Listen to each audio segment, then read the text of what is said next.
Yes, good afternoon to all. Class 8, exercise 8.3 and now today is question number 2. Same वही condition है कि question में हमें calculate करना है amount and compound interest. Both of the situation we just use one formula कि जिसमें अगर दो कंडीशन एक साथ आती है कि कंपाउंड इंटरेस्ट भी बताना है अमाउंट भी, तो सबसे पहले आप लोगों का टास्क होगा कि कंपाउंड अमाउंट फाइंड करें. और अमाउंट फाइंड करने का फॉर्मूला क्या होता है? You know, principal money bracket 1 plus rate upon 100 and time. मैंने आज लाइव क्लास में काफ़ी सारे बेसिक्स आप लोगों के क्लियर किए थे इससे रिलेटेड. तो अगर किसी को भी कोई जो भी बच्चे लाइव सेशन नहीं ले रहे हैं और इसके रिगार्डिंग जो व्हाट्सएप क्लासेस लेते हैं कोई प्रॉब्लम है तो आप कॉल करके भी मुझसे पूछ सकते हैं, राइट. तो क्वेश्चन नंबर 2 कहता है कि principal money just 18,000 and time just 2.5 years and time rate percent is 10 per annum compound annually. तो कंडीशन क्या है वो देखिए.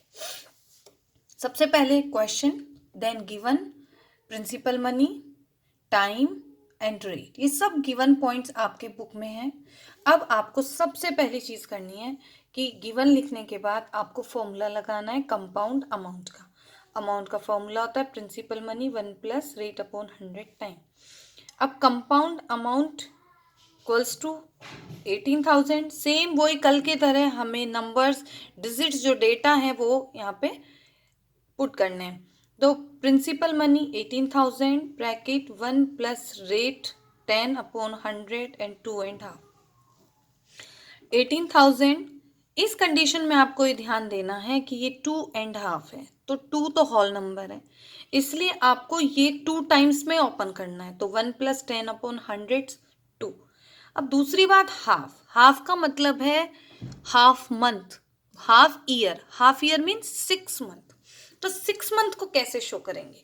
तो उसको शो करने का एक सिंपली तरीका है कि जो रेट जैसे 10 है, अगर हाफ ईयर है तो रेट को आप हाफ कर दीजिए. जैसे 10 है तो आप 5 कर दीजिए, 6 है तो 3 कर दीजिए, 12 है तो 6 कर दीजिए, 8 है तो 4 कर दीजिए.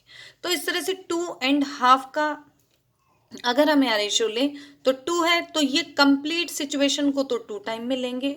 एक हाफ है तो उसमें रेट हाफ करके 1 टाइम लेंगे. अब इसे हमें ओपन करना है. 18,000 2 टाइम्स, सेम वही कैलकुलेशन है, 1 को 100 लेके 110 अपॉन 100, और 5 है तो 100 प्लस 5 105 अपॉन 100. इस तरह से 18,000 10 10 110 105 और सेम वही 3 टाइम्स, 2 टाइम 100 इसका और 1 टाइम इसका. डिजिट कट करनी है 30, तो हमने यहाँ से 30 कट की. 20 110 से हटाई क्योंकि आउटर वाली थी, बाहर वाली 0 थी, तो 20 यहाँ से हटा दी. अब मेरे पास एक 0 बची.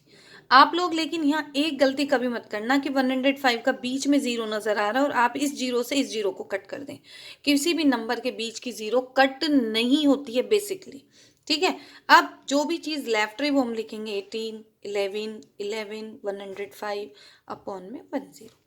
अब इस तरह से कैलकुलेशन 11 इंटू 11 121. मैंने आपको स्क्वायर रूट्स में काफ़ी सारे नंबर्स की कैलकुलेशन सिखाई थी. तो 121 और 105 सेम सभी को मल्टीप्लाई करना है. ऊपर इन्हें मल्टीप्लाई किया, ये आया, फिर इसको 105 से मल्टीप्लाई किया तो मेरे पास ये नंबर आ गया. अब 10 तो 10 नीचे और ये कट हो गए. अब मेरे पास आंसर आता है दिस वन. तो ये मेरे पास आ गया कंपाउंड अमाउंट. अब मुझे फाइंड करना है कंपाउंड इंटरेस्ट. तो कंपाउंड इंटरेस्ट का फॉर्मूला होता है compound amount minus principal money. Principal money और इंटरेस्ट को प्लस करते हैं तो अमाउंट, और अमाउंट से प्रिंसिपल मनी हटाएंगे तो क्या आएगा? इंटरेस्ट. तो अमाउंट से मैंने प्रिंसिपल मनी हटा दी तो मेरे पास बच गया कंपाउंड इंटरेस्ट. तो इस तरह से आप इस वाले क्वेश्चंस को, जो भी बच्चे लाइव सेशन अटेंड नहीं कर पा रहे हैं वो व्हाट्सएप क्लास के थ्रू इसे नोटबुक में कर लीजिए, नोट डाउन कर लीजिए क्वेश्चन नंबर 3 और इसे कंप्लीट कर लीजिए. ओके.